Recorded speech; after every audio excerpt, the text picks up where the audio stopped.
মাননীয় বিধায়ক ৰূপজ্যোতি কুৰ্মী ডাঙৰীয়া এয়া কি চলিছে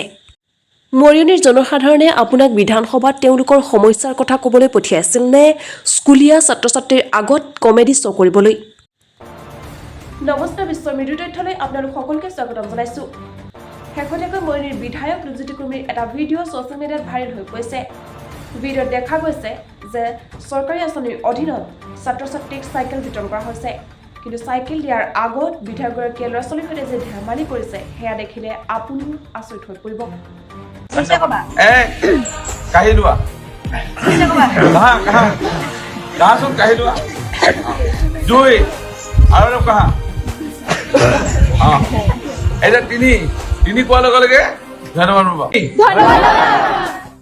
বিধায়কগৰাকীয়ে ছাত্ৰ-ছাত্ৰীসকলক শাৰী পাতি থিয় কৰাই কাহি দেখুৱাবলৈ নিৰ্দেশ দিছে এয়া কোনো হেল্থ চেকআপ নেকি নহয় এয়া কোনো নাটকৰ আখৰা নেকি একেবাৰেই নহয় এয়া কেৱল বিধায়কগৰাকীৰ নিজৰ এক আমোদ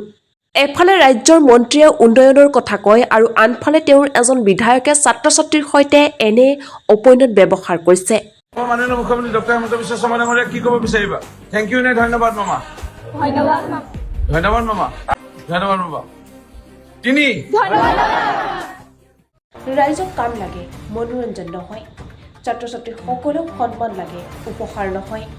ৰূপজ্যোতি কুৰ্মী ডাঙৰীয়াই বুজা উচিত যে ক্ষমতাৰ চকীত বহাৰ পিছত দায়িত্ব বৃদ্ধি পায়